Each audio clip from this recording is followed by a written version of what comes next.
Hundreds of thousands of protesters, many of them students who skipped school, today gathered across the world to call for action against climate change. The protesters comes ahead of the summit called by the United Nations Secretary-General, where he aims to ask world leaders to increase their climate ambition.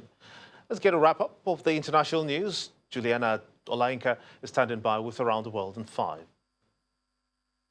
Good evening from the Channel's newsroom in London. The European Union has rejected a request for a Brexit deal without a backstop. The British Brexit Secretary Stephen Barclay, who held talks with the EU's chief negotiator Michel Barnier in Brussels, was told a fully operational alternative is still needed. The UK wanted until the end of 2020 to come up with a replacement for the policy instead of the current deadline, which is the end of September. But Barclay was still upbeat after the meeting. There's a common purpose. We both want to see a deal. A very clear message has been given both by President Juncker and the Prime Minister, who want to see the teams reach a deal. The meeting actually overran, which I think signals the fact that we were getting into the detail, and we'll have further discussions next week. Tensions are growing in the Middle East following the twin oil attack in Saudi Arabia, with Iran accusing American allies of picking a fight. Officials allowed the media in to see the damage caused by last weekend's strikes. Saudi's defense ministry says the two refineries were hit by 25 missiles and drones. Melted pipes and burnt equipment are now being repaired. Saudi Aramco says it's confident full output will be reached by the end of this month. The kingdom says all the evidence points to Iran, but the Gulf country maintains it's not to blame. The Foreign Minister Javad Zarif used Twitter to hit back at comments made by the US Secretary of State, saying, "It's not Iran that wishes to fight to the last American. Rather, it's his B-team hosts who seem to wish to fight Iran to the last American. Iran has no desire for war, but we will and always have defend our people and our nation." The easiest thing I could do, okay, go ahead, knock out 15 different major things in Iran. I could do that and all set to go. It's all set to go. But I'm not looking to do that if I can. I think it shows far more strength to do it the way we're doing it. And again, whether it's next week or 2 weeks or 3 weeks, doesn't make any difference. Whether it's now or in 3 weeks, doesn't make any difference. But I think the strong person's approach and the thing that does show strength would be showing a little bit of restraint. We have just sanctioned the Iranian National Bank.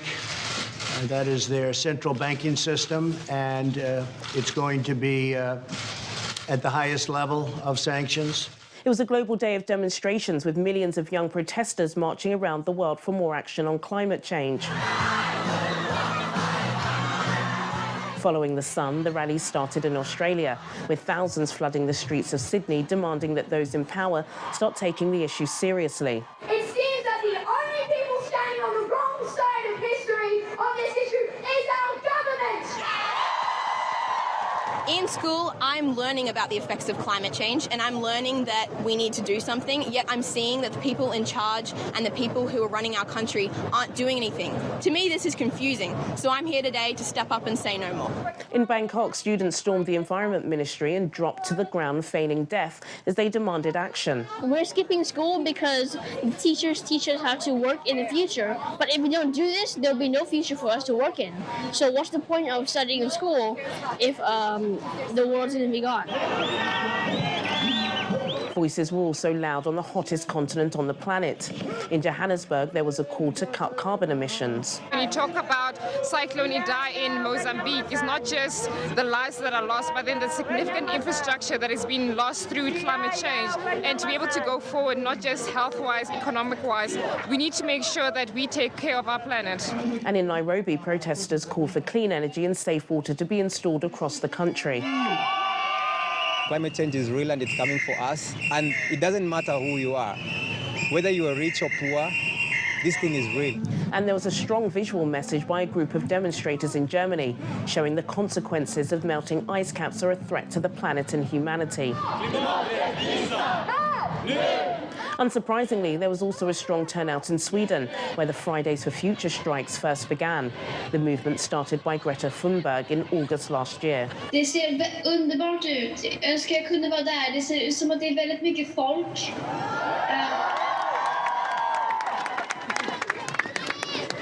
Tack alla för att ni är där. Jag vet hur hårt organisatörerna har arbetat för att organisera det här eventet, så vi kan ge dem en applåd, tycker jag. And finally, curiosity caught the cat in this particular instance. Residents were surprised to see a black panther roaming around rooftops in northern France near the city of Lille. The feline was pictured pacing outside a window and perching on the ledge of a building.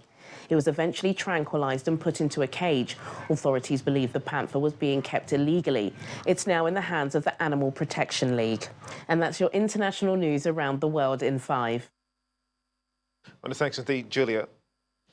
More foreign stories now. Global humanitarian aid provider Action Against Hunger has responded to the military's persona non grata declaration of its operation in the northeast here back in Nigeria. The group said on its website that it did not receive prior notice or explanation for the action, so it had to halt the assistance it is providing to millions of people in Maiduguri, Monguno and Damasak areas with immediate effects. The group is, however, calling on relevant authorities to allow them continue their humanitarian work in the war-torn region, noting that it delivers neutral, impartial and independent humanitarian aid to millions of people in Borno State by providing basic services to the most vulnerable people, especially women and children. The Army had, in a statement by the Deputy Director, Army Public Relations of Operation Lafia Dole, Colonel Ado Isa, accused the organization of aiding and abetting terrorists despite several warnings to desist from the act. The statement claims that the command has obtained credible intelligence indicating the group as one of the NGOs operating in the Northeast, notorious for supplying food and drugs to criminals in the area. Let's now join Ayotunde Balogun for sports news.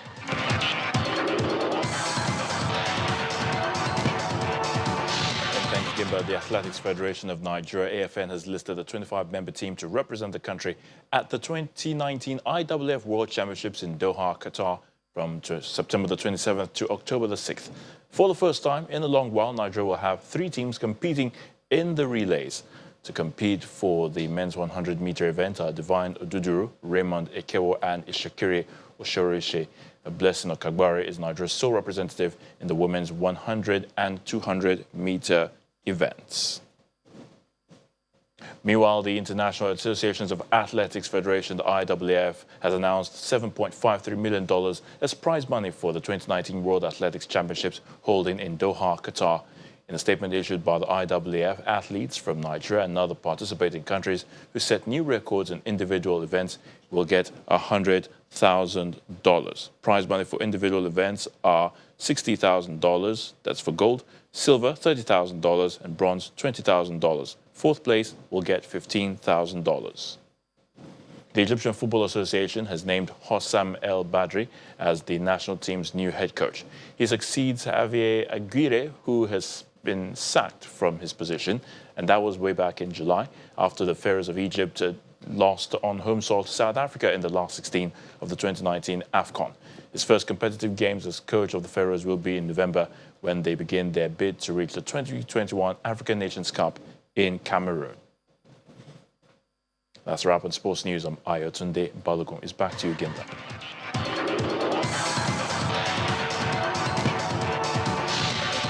And the main news again, the presidential candidate of the People's Democratic Party in the February 2019 polls, Alhaji Atiku Abubakar, today broke his silence on the election tribunal's verdict, explaining why he is appealing the judgment, saying that votes must count and be counted. And that's how it's been on the news at 10 tonight. Thank you so much indeed for watching. On behalf of all of us, I am Gimba Omar. Have a splendid weekend. Good night.